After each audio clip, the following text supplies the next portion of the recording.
วัสดีค่ะวันนี้เราจะามาเจาะลึกกันเรื่องสถานการณ์ที่น่าสนใจมากๆเลยนะคะของพรรคการเมืองพรรคหนึ่งที่ต้องบอกว่าหลายคนกำลังจับตามองอยู่ก็คือพรรคเพื่อไทยค่ะช่วงนี้แบบมีเรื่องราวเกิดขึ้นเยอะจริงๆนะคะใช่ครับสำคัญมากๆ โดยเฉพาะหลังจากมีเหตุการณ์ใหญ่ๆ2เรื่องติดๆกันเลยทั้งกรณีศาลฎีกาท่านพิพากษาจำคุกคุณทักษิณชินวัตร1 ปีในคดีที่เรียกกันว่าชั้น 14นะครับแล้วก็ก่อนหน้านั้นไม่นาน คุณแพทองธารชินวัตรก็เพิ่งพ้นจากตำแหน่งนายกไปจากคำวินิจฉัยของศาลรัฐธรรมนูญคดีคลิปเสียงอังเกิลค่ะ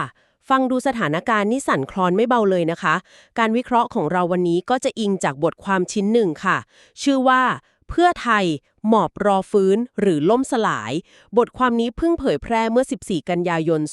2568นี่เองเขาก็ตั้งคำถามไว้ได้แบบตรงไปตรงมาดีนะคะครับประเด็นหลักที่เราจะมาคุยกันมาสำรวจกันวันนี้ก็คือว่าด้วยสภาพการปัจจุบันเนี่ยพรรคเพื่อไทยกำลังอยู่ในภาวะแค่หมอบรอจังหวะฟื้นตัวหรือว่ากำลังเจอกับความเสี่ยงที่อาจจะถึงขั้นล่มสลายทางการเมืองกันแน่อันนี้เป็นคำถามใหญ่ที่น่าคิดจริงๆครับ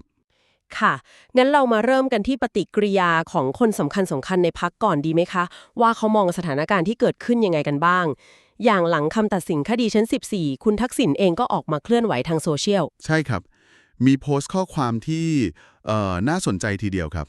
เนื้อหาหลักๆก็คือยืนยันว่าการตัดสินใจครั้งนี้ของท่านเป็นเหมือนการเสียสละส่วนตัวเพื่อส่งกำลังใจให้ทุกคนทำงานเพื่อชาติศาสนาพระมหากษัตริย์แล้วก็ประชาชนต่อไปแม้จะเสียอิสรภาพไปแต่ก็ย้ำว่ายังมีเสรีภาพทางความคิดอยู่นะแล้วก็จะใช้เวลาที่เหลือเนี่ยรับใช้สถาบันแผ่นดินประชาชนไม่ว่าจะอยู่ในสถานะไหนก็ตามอืมก็เป็นการส่งสัญญาณที่ชัดเจนนะคะว่าถึงแม้ตัวจะถูกจำกัดแต่ความคิดการสนับสนุนก็ยังอยู่ว่างั้นเถอะเหมือนพยายามจะตรึงกำลังใจฐานเสียงสมาชิกพรรคเอาไว้ครับผมขณะเดียวกันทางฝั่งคุณแพทองธารถึงแม้จะพ้นตำแหน่งนายกไปแล้วแต่ก็ยังเป็นหัวหน้าพรรคเพื่อไทยอยู่นะครับแล้วก็ได้สื่อสารไปยังสสของพรรคว่าให้ทำหน้าที่ฝ่ายค้านอย่างเข้มแข็งแล้วก็ประกาศความมุ่งมั่นว่าจะนำพรรคสู้ศึกเลือกตั้งครั้งหน้า แต่ก็มีจุดที่น่าสังเกตเหมือนกันนะคะเรื่องนี้คือถึงแม้กกตจะยังรับรองสถานะหัวหน้าพรรคอยู่แต่ในทางปฏิบัติแล้วผลจากคำวินิจฉัยศาลรัฐธรรมนูญก็ทำให้คุณแพทองธารไม่สามารถดำรงตำแหน่งทางการเมืองใดๆได้ตอนนี้เลยอันนี้ก็เป็นข้อจำกัดสำคัญเหมือนกันนะคะ ถูกต้องครับเป็นข้อจำกัดใหญ่เลย แล้วก็ยังมีแกนนำอีกท่านคือคุณภูมิธรรมเวชยชัยท่านก็พยายามออกมาปลุกขวัญกำลังใจคนในพักมีการกล่าวยกย่องคุณทักษิณว่าเป็นวีรบุรุษประชาธิปไตยด้วยนะครับแล้วก็ยืนยันว่าพักจะเดินหน้าพัฒนาต่อไป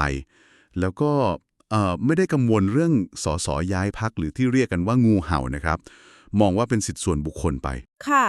อันนั้นคือท่าทีจากแกนนำแต่ถ้าเรามองข้ามไปดูภาพที่ใหญ่กว่านั้น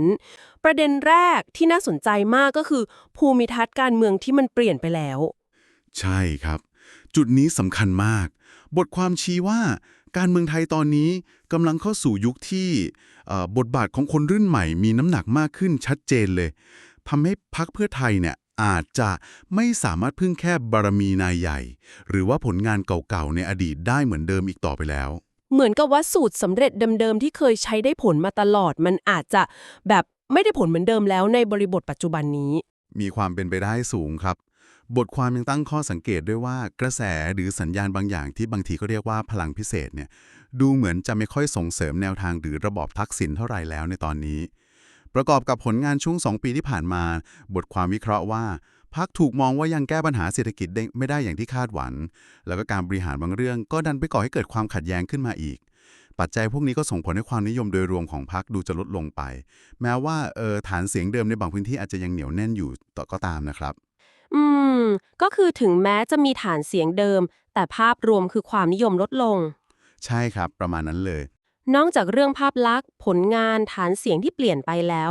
อีกปัจจัยที่เหมือนจะเป็นเนาตามตัวพรรคแล้วก็บุคคลสำคัญเลยก็คือเรื่องคดีความต่างๆใช่ไหมคะดูเหมือนจะถาโถมเข้ามาไม่น้อยเลยโอ้โหหนักหน่วงทีเดียวครับเริ่มจากคดีเช้น14ของคุณทักษิณเองเนี่ยแม้จะมีคำพิพากษาแล้วแต่เรื่องยังไม่จบนะครับเพราะล่าสุดมีกลุ่มเคลื่อนไหวทางการเมืองหลายกลุ่มเลยทั้งคอปทกองทัพธรรมสปปสเขาไปยื่นเรื่องต่อปปชให้ดำเนินการเพิ่มเติมอีกหลายประเด็นเลย เขาเรียกร้องอะไรเพิ่มเติมบ้างคะ หลักๆก็คือขอให้ปปชขยายผลหาผู้ร่วมกระทำผิดคนอื่นๆด้วยโดยมีการพาดพิงไปถึงพันตำรวจเอกทวีสอดส่องซึ่งตอนนั้นท่านเป็นรัฐมนตรียุติธรรมว่าอาจจะมีส่วนเกี่ยวข้องกับการเพิกเฉยต่อการตรวจสอบอาการป่วยของคุณทักษิณหรือเปล่านอกจากนั้นก็ยังเร่งรัดให้ฟ้องข้าราชการ12คนที่ปปชเคยชี้มูลความผิดไปแล้วและที่สำคัญคือขอให้ดำเนินคดีคุณทักษิณเพิ่มเติมในฐานะเป็นผู้สนับสนุนให้เจ้าหน้าที่รัฐปฏิบัติหน้าที่โดยมิชอบเพื่อให้ตัวเองต้องไม่รับโทษในเรือนจำ โอ้โหเรียกว่าตามติดไม่ปล่อยเลยนะคะเนี่ยแล้วนอกจากคดีชั้น14ยังมีคดีอื่นของคุณทักษิณที่ต้องจับตาอีกไหมคะยังมีครับประเด็นเรื่องคดีมาตรา112ที่เกี่ยวกับการให้สัมภาษณ์สื่อต่างประเทศนะครับซึ่งศาลชั้นต้นท่านยกฟ้องไปแล้วแต่ก็ยังต้องจับตาดูว่าทางอัยการสูงสุดจะตัดสินใจยื่นอุทธรณ์คดีนี้ต่อหรือไม่ก็ยังไม่แน่นอนครับ นอกเหนือจากผลกระทบจากคดีคลิปเสียงที่ทำให้พ้นตำแหน่งนายกไปชี้ว่าอาจจะมีคดีอื่นๆตามมาอีกเหรอคะถูกต้องครับประเด็นแรกก็คือคดีคลิปเสียงที่ปปชเขาตั้งคณะกรรมการไต่สวนเบื้องต้นไปแล้วในประเด็นเรื่องการฝ่าฝืนมาตรฐานทางจริยธรรมอย่างร้ายแรงซึ่งผลการไต่สวนก็ต้องติดตามกันต่อไปนอกจากนี้คดีอื่นๆที่อาจจะถูกหยิบยกขึ้นมาตรวจสอบได้ในอนาคตอย่างเช่นเรื่องที่ดินเอาพายประเด็นเรื่องเลี่ยงภาษีกรณีตั๋ว PN หรือแม้แต่กรณีโรงแรมของครอบครัวที่เขาใหญ่ที่เคยมีข้อกล่าวหาเรื่องรุกล้ำพื้นที่ป่าต้นน้ำ ฟังดูแล้วเป็นความเสี่ยงทางกฎหมายที่แบบซับซ้อนแล้วก็หนักหน่วงจริงๆนะคะเนี่ยนอกเหนือจากเรื่องคดีความพวกนี้แล้วในมิติการเมืองเพียวๆเลยมีความท้าทายอะไรอีกบ้างคะที่บทความเขาชี้ให้เห็นปัญหาที่ค่อนข้างชัดเจนเลยตอนนี้คือเรื่องแคนดิเดตนายกรัฐมนตรีครับณตอนนี้พรรคเพื่อไทยยังดูแบบขาดความชัดเจนในเรื่องนี้รายชื่อ3คนที่เคยเสนอใบตอนเลือกตั้งครั้งที่แล้วก็ดูเหมือนจะยังไม่ตกผลึกสำหรับสถานการณ์ปัจจุบันที่สำคัญคือคุณชัชชาติสิทธิพันธ์ผู้ว่ากทมซึ่งเคยถูกมองว่าเป็นหนึ่งในตัวเลือกที่เป็นไปได้ท่านก็ออกมาปฏิเสธชัดเจนแล้วว่าจะไม่เข้ามายุ่งการเมืองระดับชาติหรือนำทัพพรรคในการเลือกตั้งนั่นหมายความว่าคือถ้าเกิดอุบัติเหตุทางการเมืองหรือว่ามีการยุบสภาเลือกตั้งเร็วๆนี้พรรคก็อาจจะยังไม่มีตัวชุมโรงที่โดดเด่นพอจะเป็นนายกได้ซึ่งก็น่าจะเป็นจุดอ่อนสำคัญในการแข่งเหมือนกันนะคะมีความเป็นไปได้สูงครับแล้วสถานการณ์ก็อาจจะยิ่งซับซ้อนขึ้นไปอีกนะครับถ้าเรามองไปที่การเลือกตั้งซ่อมสสเขต3ศรีสะเกษที่จะมีขึ้นวันที่28กันยายนนี้ซึ่งเป็นพื้นที่ที่น่าจับตามากเพราะเป็นเขตชายแดนที่เคยมีประเด็นเชื่อมโยงกับผลประโยชน์ในประเทศเพื่อนบ้านมาก่อนการเลือกตั้งซ่อมครั้งนี้มันมีความสำคัญเชิงสัญลักษณ์หรือส่งผลกระทบกับพรรคยังไงบ้างคะถ้าหากพรรคเพื่อไทยเกิดพ่ายแพ้ให้กับคู่แข่งสำคัญอย่างพรรคภูมิใจไทยในพื้นที่นี้อาจจะเป็นการตอกย้ำภาพลักษณ์วิกฤตศรัทธาของพรรคให้มันชัดขึ้นไปอีกและที่สำคัญกว่านั้นผลการเลือกตั้งครั้งนี้อาจจะทำหน้าที่เหมือนตัวเร่งปฏิกิริยาที่ไปกระตุ้นให้สสในพรรคบางส่วนโดยเฉพาะกลุ่มที่อาจจะไม่ได้ยึดโยงกับแบรนด์พรรคมากนักเริ่มไม่มั่นใจในอนาคตแล้วก็อาจจะตัดสินใจย้ายไปสังกัดพรรคอื่นที่มีศักยภาพหรือดูมีความพร้อมมากกว่าเพื่อรักษาฐานที่มั่นตัวเองในการเลือกตั้งครั้งหน้าเหมือนจะเป็นโดมิโนตัวแรกที่อาจจะล้มแล้วส่งผลต่อไปได้แต่ฟังดูเหมือนว่ายังมีเรื่องที่น่ากังวลยิ่งกว่านั้นรออยู่อีกหรอคะใช่ครับและนี่อาจจะเป็นความเสี่ยงที่ใหญ่หลวงที่สุดที่พรรคเพื่อไทยกำลังเผชิญหน้าอยู่ตอนนี้เลยนั่นคือกรณีที่ปปชเขามีมติรับเรื่องกล่าวหาที่เกี่ยวกับการจัดทำและบริหารงบประมาณรายจ่ายประจำปี 2568 ไว้พิจารณาแล้วครับเรื่องนี้เกี่ยวกับงบประมาณส่วนไหนแล้วมีใครเกี่ยวข้องบ้างคะเยอะไหมเป็นเรื่องเกี่ยวกับโครงการด้านการบริหารจัดการทรัพยากรน้ำครับวงเงินงบประมาณที่เกี่ยวข้องนี่สูงถึง 51,584 ล้านบาทผู้ที่ถูกกล่าวหาในเรื่องนี้ขอบเขตกว้างมากครับ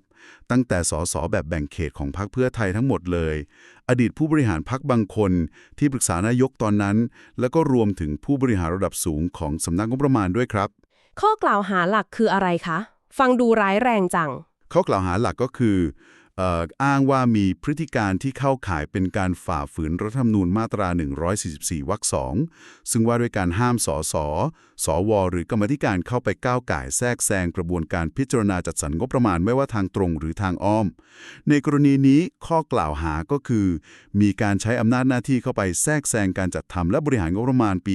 68โดยเฉพาะผ่านกลไกอปทนะครับเพื่อเอื้อประโยชน์ให้กับตนเองคนอื่นหรือพรรคการเมืองซึ่งอาจจะรวมถึงการใช้งบกลางด้วย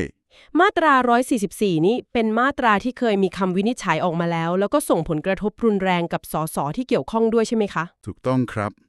มาตรานี้ถือเป็นข้อห้ามสำคัญเลยเพื่อป้องกันไม่ให้ฝ่ายนิติบัญญัติเข้าไปแทรกแซงการใช้งบประมาณแผ่นดินเพื่อประโยชน์ส่วนตัวหรือพวกพ้องถ้ามีการฝ่าฝืนและถูกตัดสินว่าผิดจริงผลที่ตามมาจะรุนแรงมากครับรุนแรงถึงขนาดไหนคะถ้าในกรณีที่เลวร้ายที่สุดเลยถึงสถานการณ์ที่เลวร้ายที่สุดเลยนะครับหากปปช.ไต่สวนแล้วมีมติชี้มูลความผิดแล้วส่งเรื่องให้ศาลรัฐธรรมนูญวินิจฉัยถ้าศาลวินิจฉัยว่าผิดจริง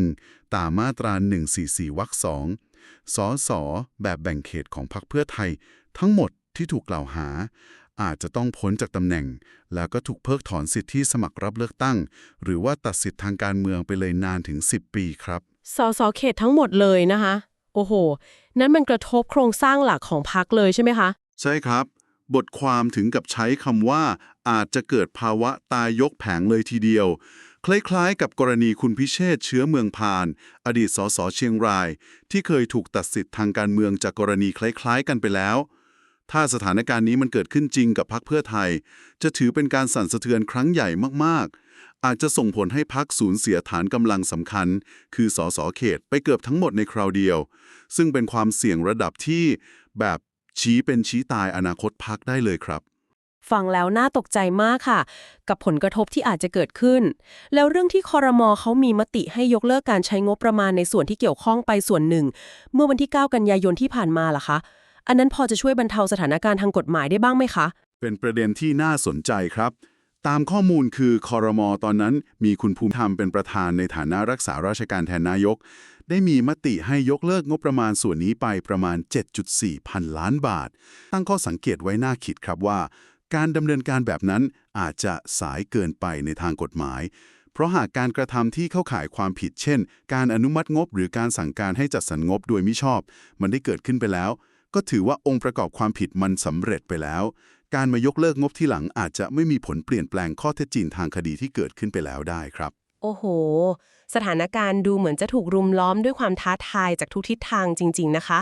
มุมมองของอาจารย์สติธรธนานิธิโชตินักวิชาการจากจุฬานะครับซึ่งท่านวิเคราะห์สถานการณ์ไว้น่าสนใจครับอาจารย์สติธรประเมินว่าการฟื้นตัวของพรรคเพื่อไทยในระยะสั้นๆเนี่ยน่าจะยังเป็นเรื่องที่ค่อนข้างยากปัจจัยหลักคืออะไรคะที่ทำให้การฟื้นตัวระยะสั้นดูยากอาจารย์มองว่าระยะเวลา1 ปีที่คุณทักษิณจะถูกคุมขังตามคำพิพากษามันไปสอดคล้องกันพอดีกับไทม์ไลน์ทางการเมืองที่อาจจะเกิดขึ้นในอนาคตอันใกล้นี้หากมีการดำเนินการตามข้อตกลงหรือ MOA ที่เคยมีข่าวระหว่างพรรคภูมิใจไทยกับพรรคประชาชนที่อาจจะนำไปสู่การยุบสภาในอีกประมาณ4 เดือนข้างหน้าแล้วก็ตามด้วยการเลือกตั้งทั่วไปใน60 วันแล้วก็ใช้เวลาอีกราว2 เดือนในการประกาศผลจัดตั้งรัฐบาลใหม่ซึ่งกระบวนการทั้งหมดนี้มันจะเกิดขึ้นแล้วก็เสร็จสิ้นลงในช่วงที่คุณทักษิณยังไม่พ้นโทษออกมาพอดีอ๋อซึ่งนั่นก็หมายความว่าในช่วงเวลาสำคัญของการหาเสียงเลือกตั้งครั้งหน้าถ้ามันเกิดขึ้นตามไทม์ไลน์นี้จริงๆพรรคเพื่อไทยก็อาจจะขาดปัจจัยสำคัญในการขับเคลื่อนเหมือนเดิมการวิเคราะห์ของอาจารย์สถิธรชี้ไปทางนั้นครับว่า